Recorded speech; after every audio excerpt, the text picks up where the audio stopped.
ओम नमो श्री भगवते वासुदेवाय। हरे कृष्ण।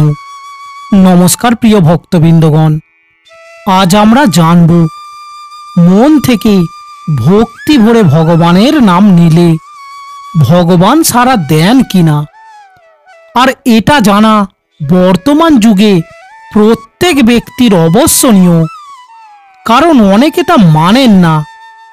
ताई पुरो भिडियोटी मन दिए जदि देखें देखबेन आपनार मनेर भक्ति कत गुण बृद्धि पाबे।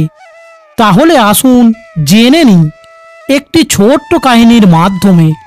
तार आगे एकटाई अनुरोध, चैनलटी सबस्क्राइब करे पाशे थाकबेन एबं एई धरनेर तथ्यमूलक भिडियो पेते पाशे थाका बेल आइकनटी प्रेस करे राखबेन ओ भिडियोटी भालो लागले एकटी लाइक करबेन। प्रिय भक्तबिंदगण, एकटी ग्रामे एक मूर्ख गरीब चाषी बास करत। से एक बार महर्षिर काछे गिये बोले, हे महर्षि, आमाय आपनी बोले दिन कि नामे भगवान के डाकले भगवान साड़ा देन।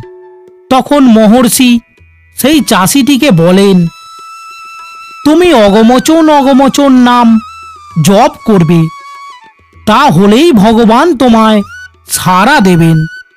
एटा शोनार पर मूर्ख चाषीटी अगमोचन अगमोचन नाम जप करते करते सेखान थेके चले जाए एबं से जाते एई नामटी भूले ना जाए तार जोन्नो से समस्त रास्ता सेई नाम जप करते थाके। एबं जखन तार खेते काज करछिलो तखनो से सेई नाम একই ভাবে জপ করতে থাকে। হঠাৎ তার খেতে একটি গরু এসে পড়ে এবং ক্ষেতের সব ফসল নষ্ট করতে থাকে। তখন গরুটিকে তাড়াবার জন্য দৌড়ে যায়। এর ফলে কিছু সময় নষ্ট হয় এবং সে ভগবানের নাম ভুলে যায় এবং সে ধীমোচন ধীমোচন নাম জপ করতে থাকে। এটা স্বর্গ থেকে সব দেখছিলেন ভগবান শ্রীহরি বিষ্ণু এবং এটা শুনে ভগবান বিষ্ণু মনে মনে হাসলেন। তা দেখে দেবী লক্ষ্মী আবেগবশত জিজ্ঞাসা করেন, হে প্রভু, আপনি কেন হাসছেন? তখন ভগবান বিষ্ণু বলেন, হে লক্ষ্মী, ওই যে কৃষককে দেখছো, সে যে নাম জপ করছে সেই নাম কোথাও বা কোনো গ্রন্থে নেই। তা শুনে দেবী লক্ষ্মী বললেন, হে প্রভু, ওই কৃষক তো আপনার নাম জপ করছে না, তাহলে আপনি ওই কৃষকের প্রতি কিভাবে দৃষ্টি প্রদান করলেন? তখন শ্রীহরি বিষ্ণু মনে মনে ভাবলেন যে আমায় স্মরণ করবে এবং মন থেকে ডাকবে, তা যেই নামেই হোক তাকে আমি সারা জীবন রক্ষা করি। কিন্তু এই ভাবনাটা ভগবান বিষ্ণু দেবী লক্ষ্মীকে বললেন না এবং দেবী লক্ষ্মীকে প্রমাণ দেবার জন্য সেই মূর্খ কৃষকের কাছে পাঠালেন এবং বললেন, দেবী, তুমি যাও ওই কৃষকের কাছে এবং জিজ্ঞাসা করো সে কি বলছে। তখন দেবী লক্ষ্মী বললেন, হে প্রভু, আপনিও চলুন।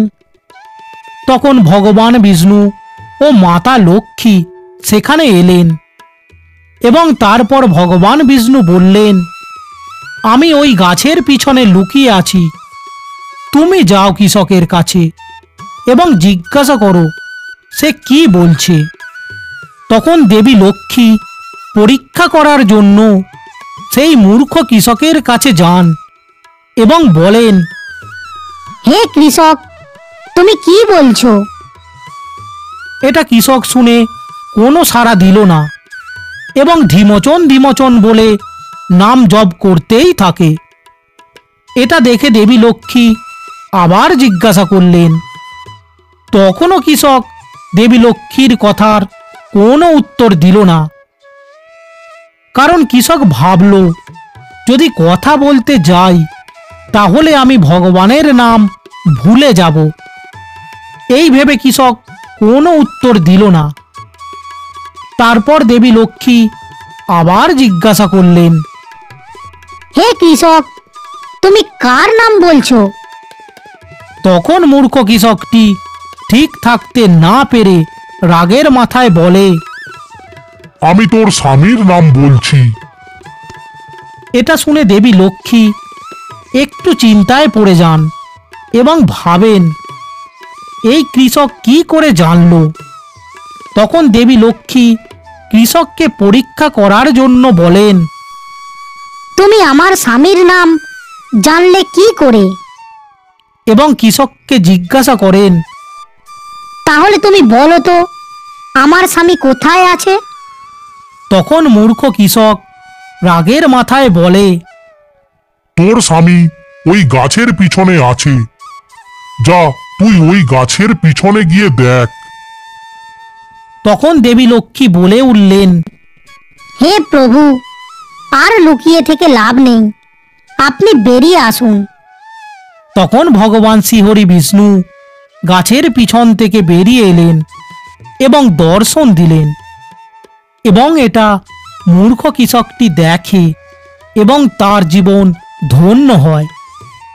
অর্থাৎ প্রিয় ভক্তবৃন্দগণ, আপনি যদি ভক্তি ভরে অন্তর থেকে ভগবানকে ডাকেন তাহলে স্বয়ং ভগবানও নিজেকে ধরে রাখতে পারেন না। তাই কৃষকটি ভুল নাম বললেও সে অন্তর থেকে ভগবানকে স্মরণ করছিল, তাই ভগবানও তার সামনে আসতে বাধ্য হলেন। অর্থাৎ প্রিয় ভক্তবৃন্দগণ, আপনি যদি নিঃস্বার্থভাবে ভগবানকে ডাকেন তবেই সেই ডাক ভগবানের কাছে পৌঁছায়। তাহলে আশা করি আপনারা বুঝতে পেরেছেন, ভক্তি ভরে অন্তর থেকে ও নিঃস্বার্থভাবে ভগবানকে স্মরণ করলে স্বয়ং ভগবানও আপনার ডাকে সাড়া দেন। তাহলে প্রিয় ভক্তবৃন্দগণ, ভিডিওটি যদি ভালো লাগে একটি লাইক করবেন ও চ্যানেলটি সাবস্ক্রাইব করে পাশে থাকবেন, এবং অবশেষে ভক্তি ভরে কমেন্টে লিখে যাবেন, জয় শ্রী হরি বিষ্ণু, জয় শ্রীকৃষ্ণ, রাধে রাধে। ধন্যবাদ।